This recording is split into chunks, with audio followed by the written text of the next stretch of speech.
casa é tua, está à vontade. Ok. Olá, boa noite a todos. Então, eu começo por agradecer o convite, não só ao Lucas, mas todas as pessoas da casa e a simpatia, porque é sempre com gosto que venho cá, porque venho rever amigos e venho revisitar uma casa que já conheço há bastantes anos, embora não venha cá com tanta frequência, mas é sempre com muito gosto. Eu penso que os slides se conseguem ver, apesar da luz ambiente, mas acho que dá para ver com nitidez, não é? Ok. Não, penso que lá do fundo estão a dizer que se vê bem, pronto. Por mim, eu acho que está bom. Então, o tema que eu propus para abordar hoje nesta conversa, que na realidade eu espero que seja mais uma conversa do que uma palestra, porque não é muito, digamos, a minha intenção fazer palestras em que venho para aqui debitar informação. Eu gosto sobretudo de levantar questões e interrogar-me sobre as coisas, e acho que é uma das coisas mais importantes que podemos fazer na vida, é ter o nosso espírito crítico, ter o espírito aberto, interrogarmos acerca das coisas, e é um bocado sobre isso que eu vou falar hoje. Propus este tema, inteligência e evolução, por duas razões. Primeiro, porque obviamente me parece que não há verdadeira evolução sem inteligência, e como eu vou referir mais à frente, a inteligência não é só nos níveis mais complexos do que muitas vezes imaginamos, ela manifesta-se a todos os níveis. E por outro lado, porque a inteligência está hoje cada vez mais na moda, sobretudo porque estamos a defrontar-nos com uma era em que se fala muito de inteligência artificial. E quer gostemos, quer não, ela está aí, e está aí para ficar, e está aí para se tornar cada vez mais importante e com mais impacto nas nossas vidas e na nossa sociedade. E para muitos isso é uma fonte de preocupação, para outros é uma grande fonte de entusiasmo e até de um certo fanatismo e um certo orgulho, e o que me parece é que devemos estar preparados para lidar com isso de uma forma informada e inteligente também. Ok. E portanto é sobre isso que eu vou falar. Os slides não são muitos, as questões são bastantes e algumas são provocatórias. Algumas podem parecer mesmo provocações, mas o objetivo também é um bocado esse, que é para nos fazer pensar. E eu posso-vos dizer que nos últimos poucos anos tenho dedicado um bocado do meu tempo a estas questões, que também estão ligadas à minha profissão. Pronto, trabalho nestas áreas das ciências da computação e da eletrónica e portanto isto de certa forma fascina-me, ao mesmo tempo preocupa-me, mas acho que não podemos cair nem num extremo nem no outro, temos que lidar com estes temas com algum bom senso.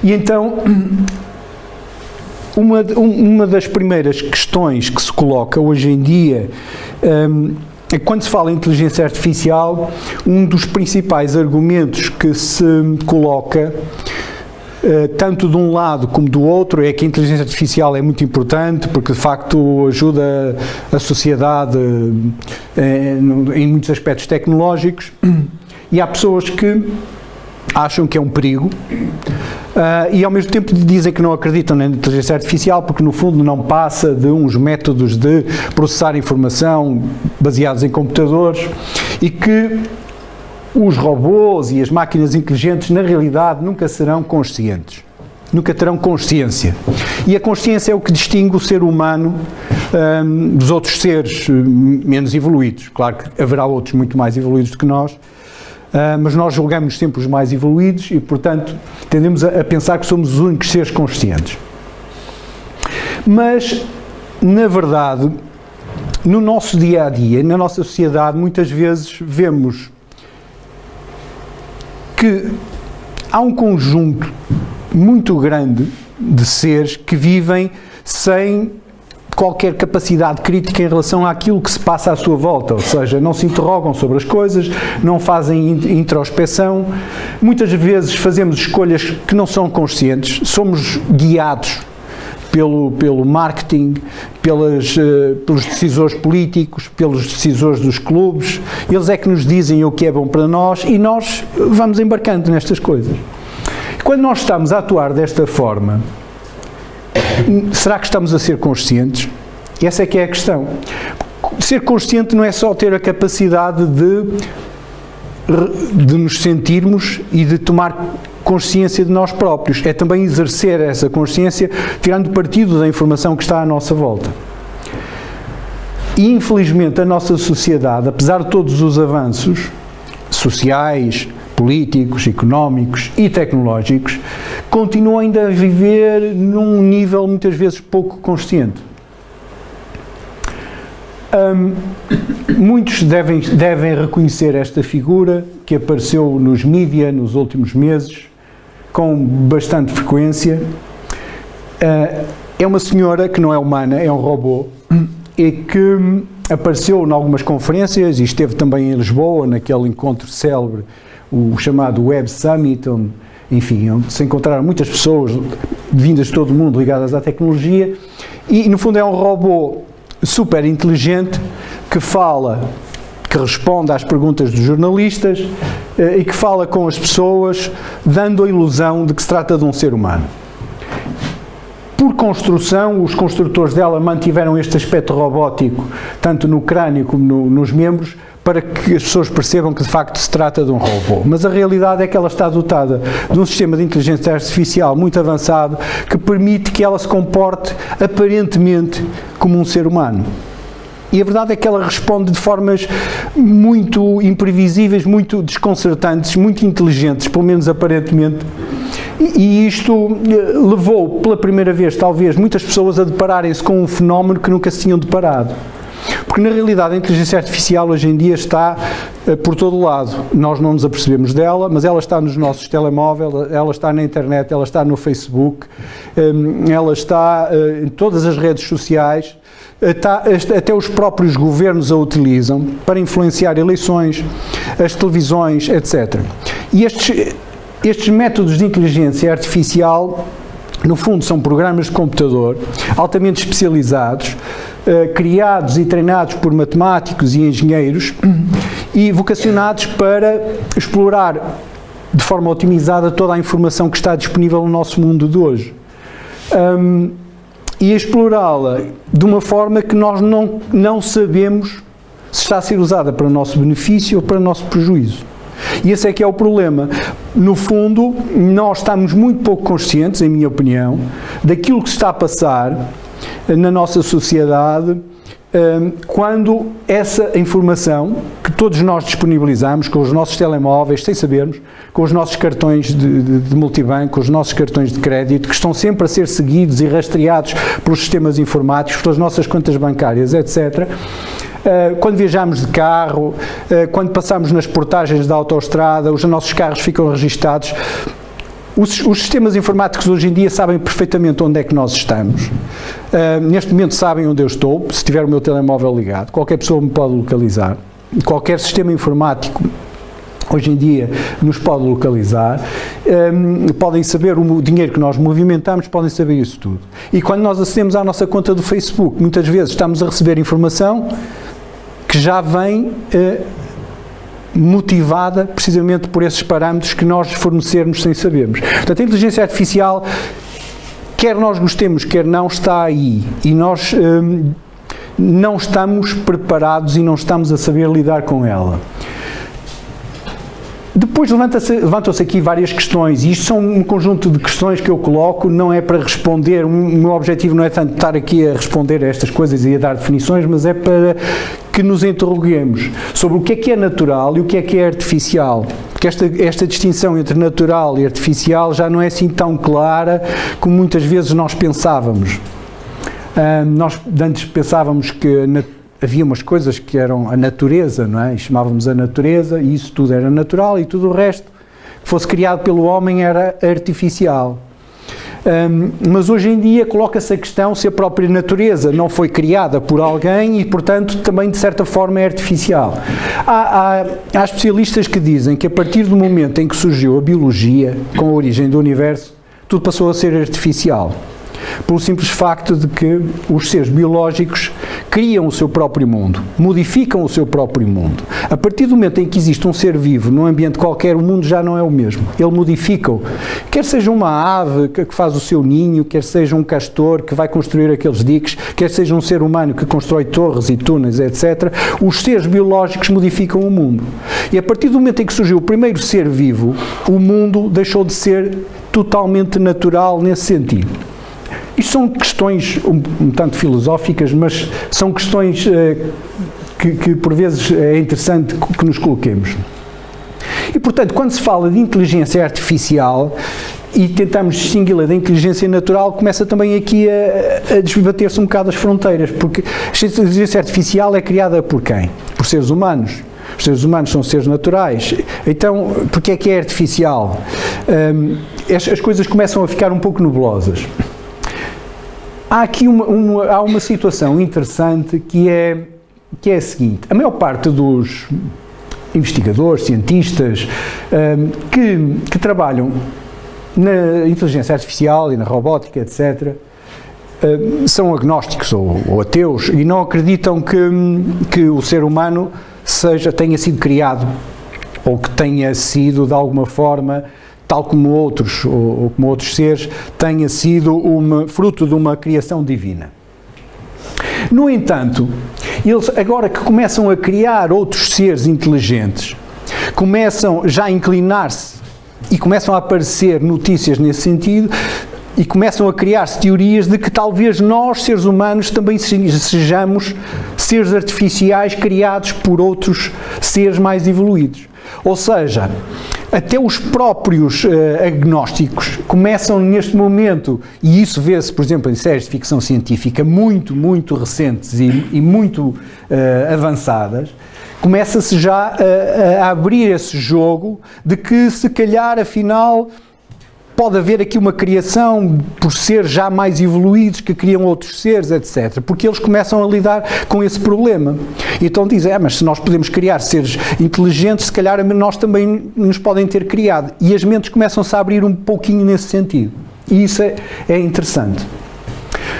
Há aqui um outro tema que também a mim faz-me refletir, que é o seguinte: este tema da inteligência artificial tem ajudado a elucidar alguns aspectos da própria inteligência humana e da evolução humana, e tem aberto algumas perspectivas a nível das neurociências e da própria engenharia robótica, que até há pouco tempo eram completamente postas de lado. Muito bem, então, quando nós falamos em inteligência, a inteligência não surge assim do nada, não é? A inteligência, tudo indica, e os dados todos apontam nesse sentido, que a inteligência é um fruto da evolução. E em que é que se baseia a evolução, então? Será que a inteligência só reside em cérebros muito complexos, como são, por exemplo, os cérebros humanos, que já são cérebros já com uma complexidade bastante grande? Ou será que ela existe mesmo em seres menos evoluídos, ou até mesmo em seres ou elementos como as próprias células, que são microscópicos? A realidade é que os investigadores que se dedicam a este tema, por exemplo, o célebre neurocientista português António Damasio, que tem escrito bastante sobre estas questões da mente, da consciência, etc., realça este facto. Mesmo ao nível dos seres mais pequenos, ao nível das próprias células, existe já uma inteligência muito avançada, existe uma complexidade muito grande que demonstra que existe nesses princípios de vida aquilo que ele chama uma vontade natural e que ele designa como o conhecimento oculto da gestão da vida. Ou seja, as nossas células, independentemente de nós sermos conscientes ou não, elas próprias têm uma inteligência própria. E essa inteligência está sempre a funcionar de uma forma altamente sofisticada, a lutar contra os agressores externos, a trabalhar para que a célula se mantenha viva a todo momento, porque sem isso o organismo degradava-se muito rapidamente. E os mecanismos são extremamente complexos e nem sequer estão ainda bem explicados.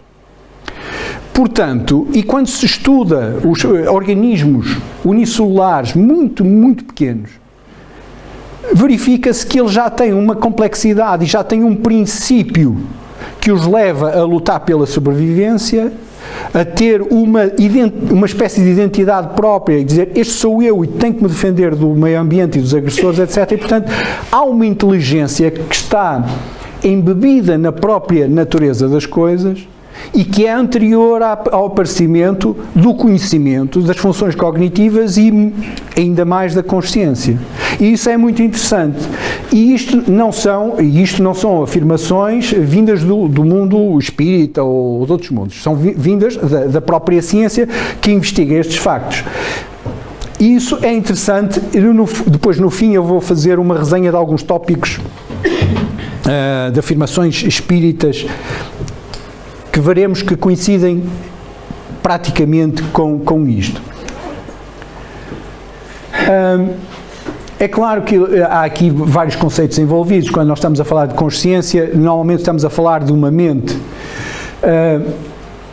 A mente, no fundo, consiste em processos cognitivos que incluem a percepção, portanto, a nossa capacidade de observar e de adquirir informação, o pensamento, e, sobretudo, a memória e a causalidade histórica. Ou seja, se nós não tivermos memória, se um organismo não tiver memória, ele não consegue estabelecer relações de causa e efeito.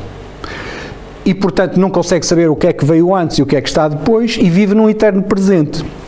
E isso pode acontecer ao nível de seres menos evoluídos, mas já não acontece, certamente, ao nível de seres mais evoluídos, como o próprio homem, mas mesmo outros seres menos evoluídos do que nós. Portanto, a memória é algo de fundamental para que surja uma mente e, obviamente, para que depois surja a consciência. Porque é essa memória que permite a acumulação do conhecimento. Ora, a acumulação do conhecimento é aquilo que nos leva a aprender pela experiência e que, portanto, nos permite evoluir. E são funções, portanto, cognitivas que são muito importantes para a nossa evolução. Quando se fala de consciência, muitas vezes nós tendemos a pensar na consciência como uma qualidade puramente humana. Na realidade, a consciência não existe só a um nível. Os especialistas, neurocientistas, psicólogos evolutivos, etc., dizem e reconhecem que a consciência existe a vários níveis. E mesmo nós, seres humanos, temos vários níveis de consciência ao longo da nossa vida. Começamos como crianças aparentemente sem consciência, depois vamos tomando cada vez mais consciência de nós próprios e durante os 24 horas do dia nós temos diferentes níveis de consciência. Quando estamos a dormir, estamos num nível de consciência aparentemente muito baixo e quando começamos a despertar, essa consciência começa a aumentar rapidamente até atingirmos um pico de consciência, sobretudo quando tomarmos café, como é o meu caso, porque senão a consciência não funciona a 100%. Mas a verdade é que os nossos níveis de consciência não são constantes, nem ao longo da vida, nem ao longo de um próprio dia. Aquilo que os cientistas defendem, os especialistas das neurociências, é que a consciência na realidade começa a surgir em níveis inferiores de vida. Já existe de alguma forma nos primatas, nos mamíferos em geral, e torna, no planeta Terra, tem o seu expoente máximo no ser humano. Mas a verdade é que a tomada de consciência, do eu sentir que esta figura que está aqui sou eu, não é? No fundo é o reconhecimento da existência de um eu, começa já de uma forma incipiente nos primatas. E há experiências feitas em psicologia que mostram isso, que um chimpanzé já se consegue reconhecer num espelho, por exemplo, e portanto ele já se está a identificar com a sua própria imagem, portanto já há ali um princípio de consciência. Agora, há uma questão que se coloca sempre neste tema, que é: e onde é que está a consciência? A consciência pode ser localizada no cérebro humano? Há um núcleo onde se pode localizar a consciência? E a resposta unânime é não. Ninguém até hoje conseguiu definir onde é que está localizada a consciência no cérebro humano. Nem definir muito bem, na realidade, como é que ela funciona. O cérebro é necessário para que ela exista, mas o cérebro só por si só parece não explicar. E mais à frente eu vou mostrar alguns exemplos que mostram que isto da consciência estar no cérebro até é uma coisa muito estranha e se calhar polémica. Ora bem, de qualquer forma, é necessário que exista uma identidade mental consciente, ou seja, nós só podemos dizer que somos conscientes se nos identificarmos com uma determinada identidade. Eu digo, eu sou eu, e portanto aí estou a tomar consciência. Costuma-se dizer que isto é ter consciência da própria consciência, ou seja, eu não só sou consciente, se calhar um chimpanzé é consciente, mas não reflete sobre isso, portanto não tem consciência da própria consciência, tal como um robô não tem consciência, e mesmo que venha a ter, se calhar nunca vai ter consciência da própria consciência. Mas nós temos, e portanto isto é um ato reflexo que funciona sobre si próprio, e isso é muito interessante e é um grande tema de estudo. Ora bem, então o espírito, o que é que seria? O espírito seria uma espécie de uma identidade mental, e quando nós vemos o livro dos espíritos, vemos lá alguns destes conceitos, que é consistente, ou seja, ele identifica-se consigo próprio e identifica-se no tempo e ao longo de várias encarnações, mas que funciona a um nível superior. Portanto, nós temos um estado consciente ao longo da vida, mas depois temos aparentemente um outro sistema consciente que está para além da vida e que propaga essa consciência de umas encarnações para as outras. Portanto, no fundo, continuamos a falar de um sistema que nos permite manter esta identidade mental, mas num nível superior. A grande questão que muitos colocam é dizer o seguinte: ok, mas isto de ter informação no espírito, o que é que interessa se na próxima encarnação eu não me vou lembrar disso? Como é que isso me permite evoluir se não me serve para nada, porque na próxima encarnação não me vou lembrar de nada daquilo que aprendi na outra, não me vou lembrar dos problemas que tive e, portanto, não tiro partido nenhum disso. Ora bem, nós sabemos que isso não se passa bem assim.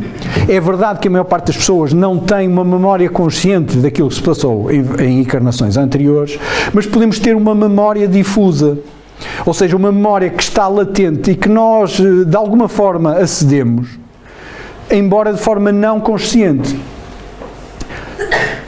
Os detratores desta teoria dizem, ok, mas isso também não serve para grande coisa, porque um sistema que não tem memórias explícitas não aprende, não tira partido disso.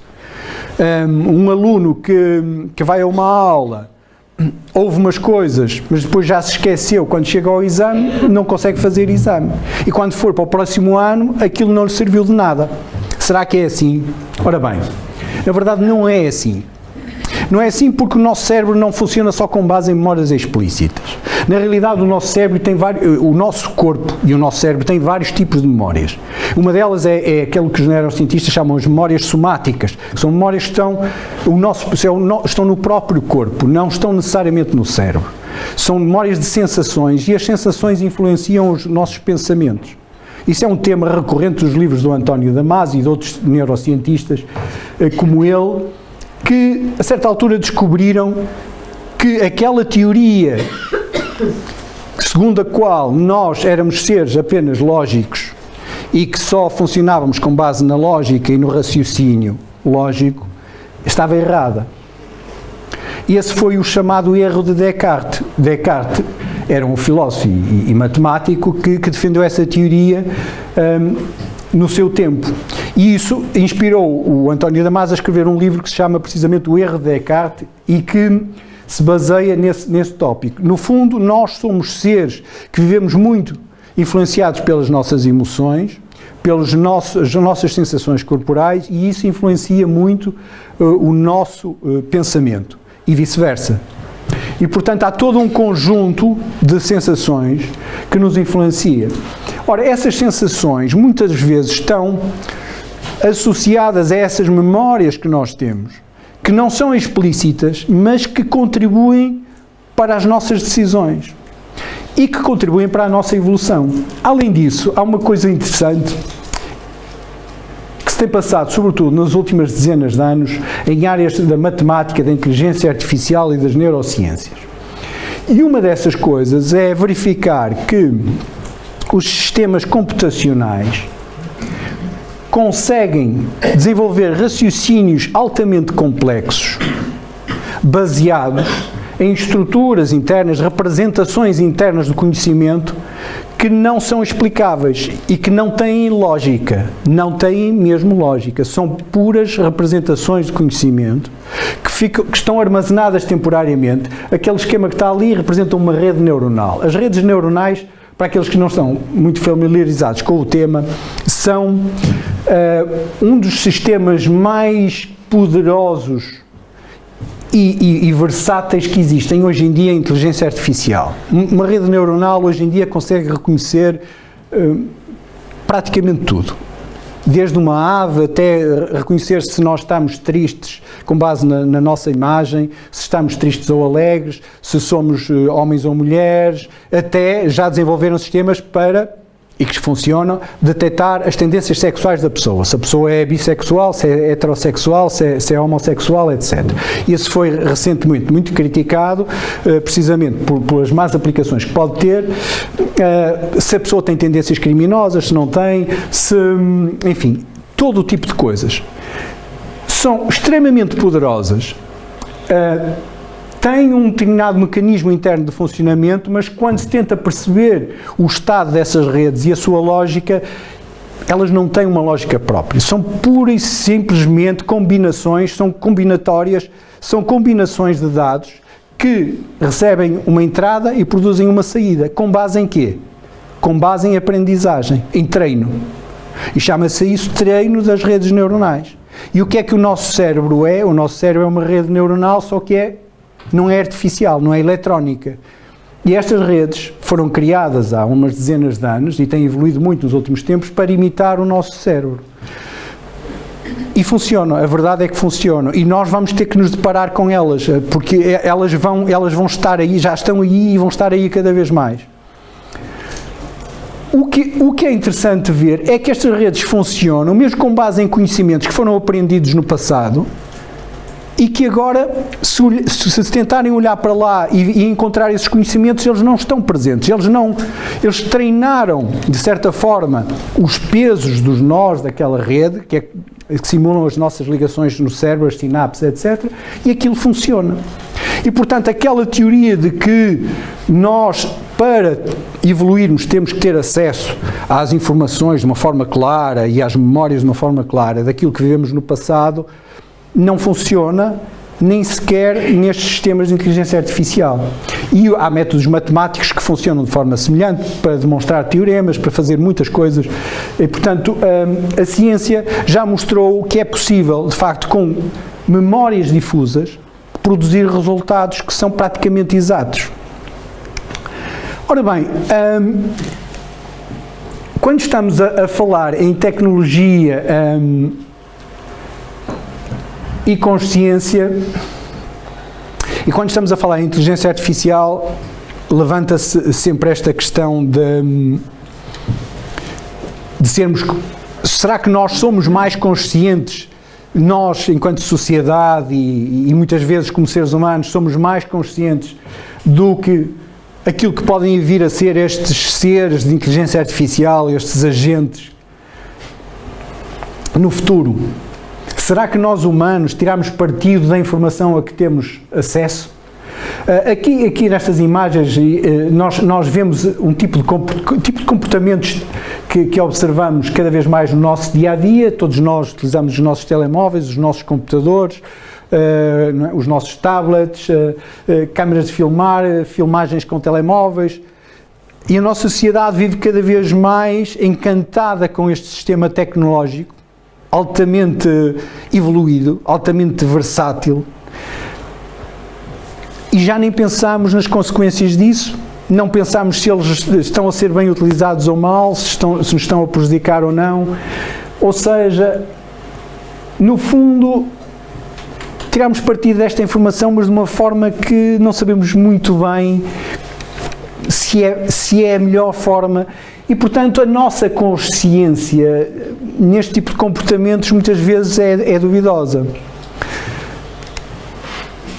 Ou seja, será que fazemos escolhas conscientes ou tendemos apenas a seguir, a viver em rebanho, cada vez mais agindo em grupo, motivados pelo grupo, motivados pelos estímulos externos, motivados pelo marketing, motivados pelos slogans políticos, pelos clubes de futebol, pelas telenovelas, e vivemos neste ritmo no dia-a-dia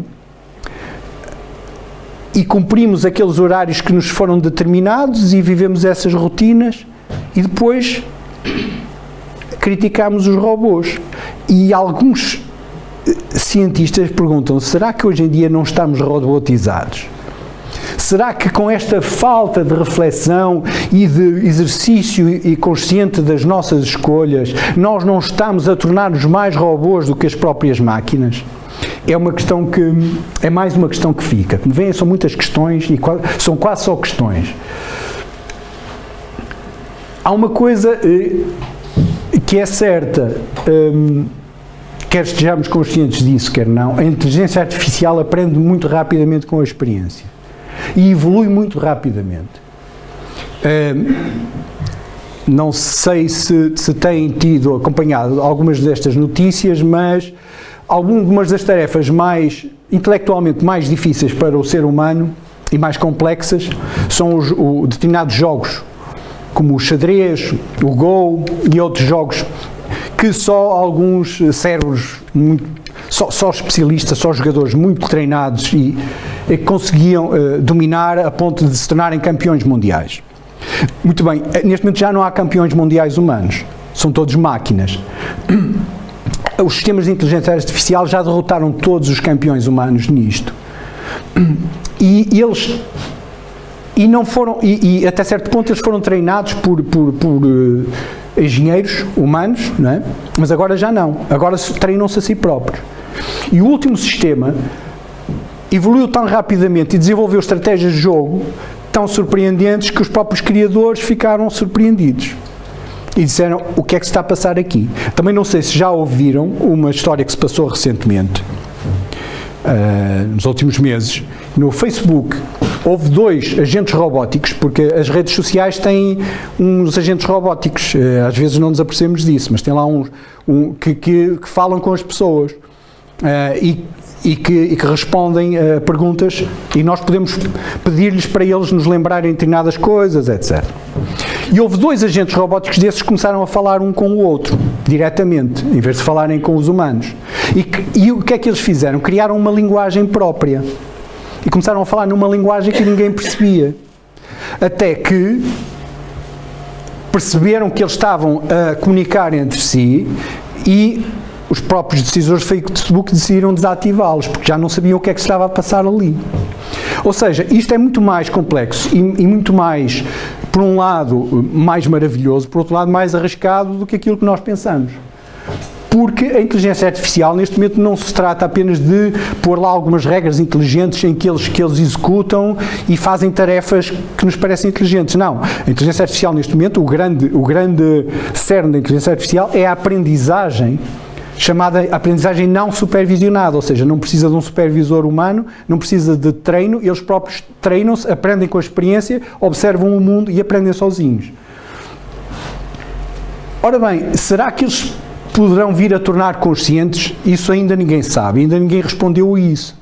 Também já houve um cientista, Alan Turing, houve um filme famoso sobre ele o ano passado, que escreveu uma vez o seguinte: nós não podemos saber se na realidade eles são conscientes ou não, porque nós não estamos dentro da cabeça deles e, portanto, nunca vamos saber. É verdade. Pensa-se que neste momento os robôs não têm, e os agentes de inteligência artificial não têm consciência ainda, mas poderemos não, quando soubermos, se calhar pode ser já demasiado tarde. Uma coisa é certa: num futuro próximo, e estou a falar, provavelmente veremos isto nas próximas dezenas de anos, nós vamos ter que conviver com estes chamados seres inteligentes artificiais. Nós já convivemos com eles em muitas coisas, só que neste momento a maior parte deles não tem um corpo visível. Há alguns robôs com corpo, robôs inteligentes com corpo, mas a maior parte deles estão nos computadores que tratam de muitas das coisas que nos passam completamente desapercebidas, mas estão aí. Mas já existem vários robôs muito evoluídos que fazem coisas absolutamente surpreendentes em termos físicos, né? Têm um comportamento de atletas, correm, saltam, dão cambalhotas, equilibram-se como um ser humano, carregam objetos e respondem a estímulos externos, parecem pessoas. E, portanto, isto de facto é bastante surpreendente. É pena, a meu entender, que muita desta evolução esteja a passar ao lado da maior parte das pessoas, porque acho que está muito focada num determinado nicho de tecnológico, de investigadores e de centros de investigação que estão a trabalhar sobretudo para grandes empresas. Por exemplo, a Amazon, neste momento, que é um dos maiores distribuidores, como sabem, distribuidores mundiais de tudo, mais alguma coisa, equipamentos de eletrónica, livros, filmes, etc. A Amazon vai acabar com todos os empregados. E mesmo nos supermercados que trabalham para a Amazon vão deixar de ter trabalhadores, nem caixas registadoras, nem nada, nem empregados, porque tudo é identificado automaticamente com sistemas de rádio, que hoje em dia já existem nos nossos supermercados. Nós muitas vezes não vemos isso, mas eles já existem, e a pessoa, ao passar na caixa, nem precisa tirar as coisas do carrinho, ele identifica tudo automaticamente e desconta-lhe na conta bancária. E portanto, nós caminhamos para um mundo em que não nos estamos a perceber do que se está a passar, e esta inteligência artificial está-nos a afetar. E a inteligência artificial não tem culpa, porque quem a criou fomos nós. E somos nós que não estamos atentos. E somos nós que não prestamos atenção a isto, não é? E que deixamos que estas coisas aconteçam para o bem ou para o mal. É evidente que muitas destas coisas são aplicadas para o bem. Por exemplo, um dos objetivos principais da inteligência artificial, e que tem havido grandes evoluções, é na prevenção do cancro. É na identificação. Estes sistemas são tão poderosos que eles conseguem examinar um vírus causador de um cancro, identificá-lo, e como sabem, os vírus do cancro estão sempre a fazer mutações para se protegerem, e quando se ataca com um determinado químico, eles mudam e voltam, estão sempre a defender-se. E estes sistemas de inteligência artificial têm o potencial de detectar isso, e eles também se adaptam e vão sempre conseguir estar à frente. Isto é muito baseado nos sistemas dos vírus informáticos, que, como sabem, afetam muitos milhões de computadores todos os anos, e que é uma luta constante entre os vírus informáticos e os detectores de vírus. E os detectores de vírus, neste momento, são sistemas de inteligência artificial. Portanto, a questão é esta: nós vamos ter que conviver com estes sistemas inteligentes, e estaremos nós à altura disso? É mais uma provocação.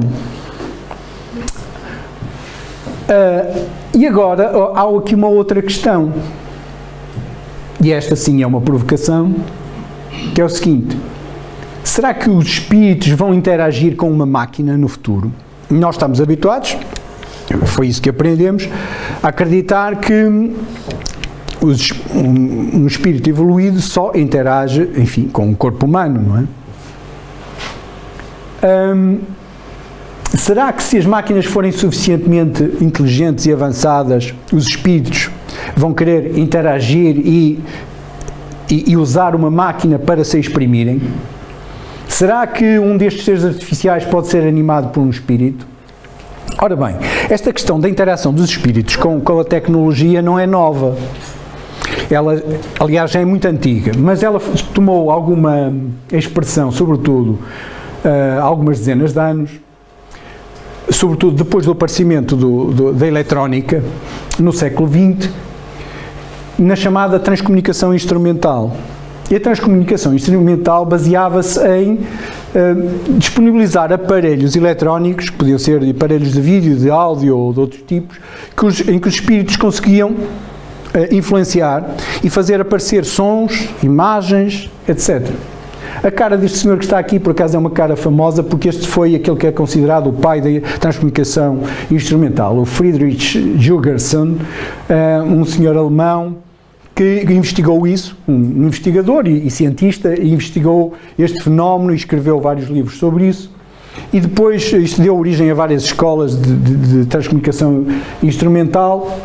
E a realidade é que há muitos fenómenos, e isto continua a acontecer, muitos fenómenos interessantes que continuam a acontecer neste nível. Ou seja, em determinadas circunstâncias, aparentemente os espíritos conseguem influenciar um determinado circuito eletrónico e imprimir lá determinado tipo de sinais para que esse circuito produza um som, chame a atenção das pessoas, quando ele não consegue de outra forma. Se isso é verdade, então porque é que eles não vão conseguir interagir com os chamados seres de inteligência artificial? É uma outra questão que fica em aberto, e para aqueles que forem mais curiosos, eu sugiro que pensem no assunto. Ora bem, e como estamos quase a terminar, eu vou então avançar com esta questão.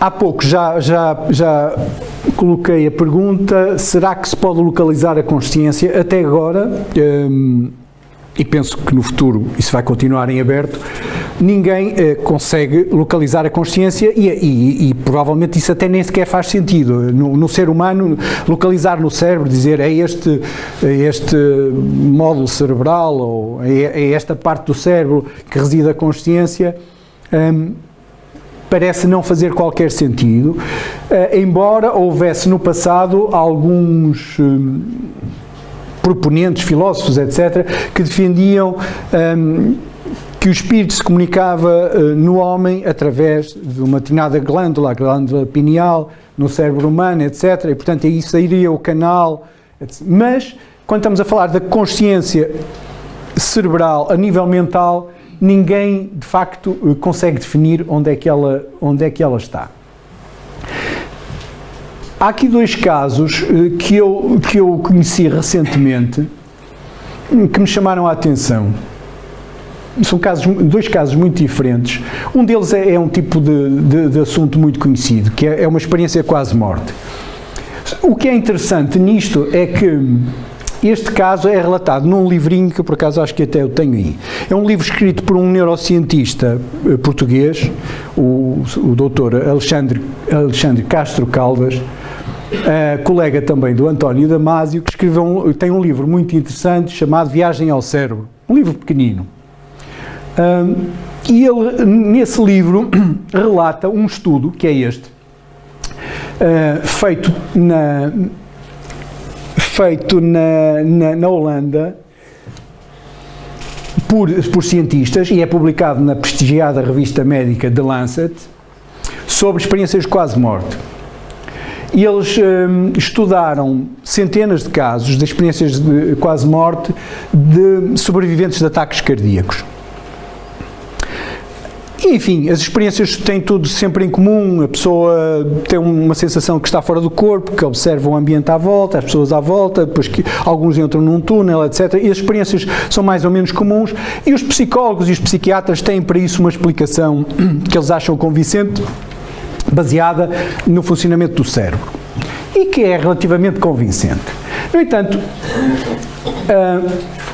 há um caso que é relatado neste estudo, e portanto aqui tem as referências e as referências bibliográficas, e quem quiser pode consultar. Há um caso que é contado nesse estudo que é surpreendente e que deixou os médicos perplexos, e que aliás o Dr. Castro Caldas diz que isso é completamente desconcertante. É um paciente que tem um ataque cardíaco, de facto, é metido numa ambulância, fica inconsciente, acaba por entrar em coma. A enfermeira que o acompanha vê que ele tem uma dentadura postiça e, portanto, como é normal nessas circunstâncias, tira-lhe a dentadura postiça e mete aquilo num copo ou uma coisa do género e depois põe numa maca. Quando chegam ao hospital, o paciente continua a ter paragens cardíacas e depois, de facto, entra em coma, perde totalmente a consciência e, portanto, está totalmente inoperacional. E, passado uns dias, quando ele retoma a consciência, lembra-se de tudo, reconhece a enfermeira, o que é surpreendente, ela fica surpreendida, mas mais que isso, diz-lhe: olha, você deve se lembrar onde é que pôs a minha dentadura postiça, porque você meteu-a num copo e pôs numa maca quando chegámos ao hospital. Isto é completamente... É completamente impossível, segundo os médicos. O homem estava em coma profundo e, portanto, ele não tinha qualquer capacidade de percepção, o cérebro não percebe nada nessas alturas. E a questão que ele coloca é esta: afinal, onde é que reside a consciência? Este outro estudo, também publicado na mesma revista, um é de 2001, o outro é de 2007, portanto são relativamente recentes em termos científicos. É também surpreendente, porque é o caso de um homem que era uma pessoa que tinha uma vida aparentemente normal, já tinha tido uns problemas em criança, mas um dia tem um problema qualquer numa perna e vai ao médico, e os médicos suspeitam que aquilo tenha qualquer coisa a ver com o sistema nervoso, cerebral e tal, e fazem-lhe um TAC. E ao fazer o TAC, descobrem que o cérebro dele está praticamente vazio. São estas imagens que estão aqui, estão publicadas na revista. Isto é um buraco preto. Como o do Simpson, não é? A única coisa que ele tem é uma pequena camada exterior, que chama-se que é o córtex, não é?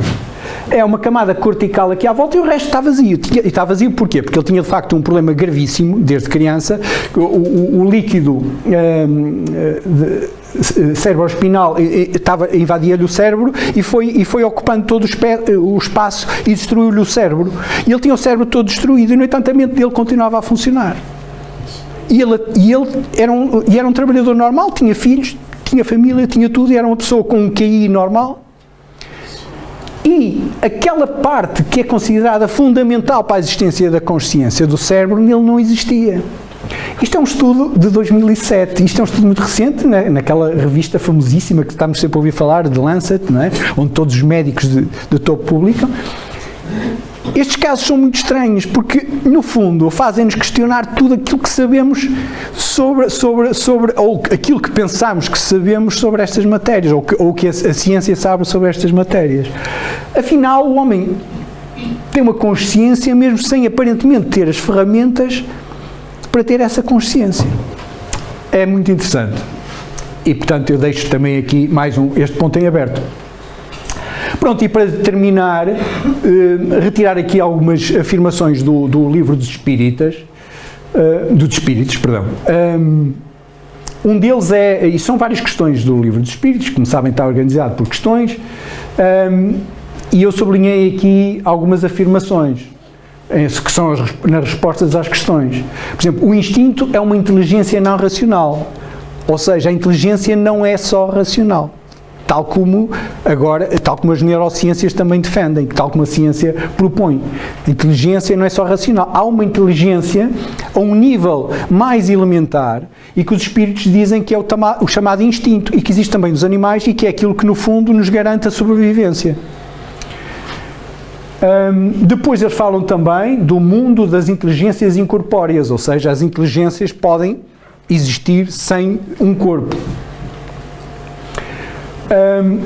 Falam da questão dos conhecimentos adquiridos em que a existência não se perderem. Isto, como sabemos, como eu disse atrás, é fundamental para que haja evolução, mesmo numa vida normal, não é? Porque se nós perdermos os conhecimentos adquiridos, não aprendemos nada com a experiência e, portanto, isso é considerado um ponto assente, quer na inteligência artificial, quer nas neurociências, mas já os espíritos diziam isso, obviamente que os conhecimentos adquiridos, se perdessem, não beneficiávamos nada com eles. Eles dizem também que a inteligência é um atributo do espírito, ou seja, não é um atributo da matéria ou dos corpos materiais. E esta é que é uma questão importante, porque é aqui que a ciência e o espiritismo, a ciência padrão e o espiritismo aparentemente não estão de acordo, ou aparentemente. Depois, sobre o livre-arbítrio, eles dizem que sem o livre-arbítrio o homem seria uma máquina, ou seja, aquilo que em princípio distingue uma máquina de um ser humano é ter um verdadeiro livre-arbítrio. O problema é se nós de facto exercemos esse livre-arbítrio, que era a questão que eu falava há bocado. E depois, para terminar, há aqui uma frase que há muitos anos eu li no Livro dos Espíritas e que sempre me fez pensar. E que depois, quando ouvi falar de transcomunicação instrumental, pensei que poderia ter percebido. Quando colocaram aos espíritos a questão da dor que se sente sobre a perda dos entes queridos e o que é que se podia fazer sobre isso, eles responderam: apesar de tudo, vocês têm uma coisa boa, porque podem comunicar com eles através, já sabemos, da mediunidade, não é? É uma consolação poder-vos comunicar com os vossos amigos espirituais pelos meios de que dispondes, enquanto esperais o aparecimento de outros mais diretos e mais acessíveis aos vossos sentidos. O que é que isto quer dizer? Esta é a grande questão. Se vamos ter outros, ou já temos, porque na altura em que isto foi afirmado, não existiam os meios eletrónicos para se desenvolver a transcomunicação instrumental, muito menos a inteligência artificial. Neste momento, eles já existem há muito tempo. Será que não é disso que eles estavam a falar? Pronto, é mais uma questão que fica em aberto, e com isto eu dou por encerrada a sessão, tá? A minha conversa. Obrigado.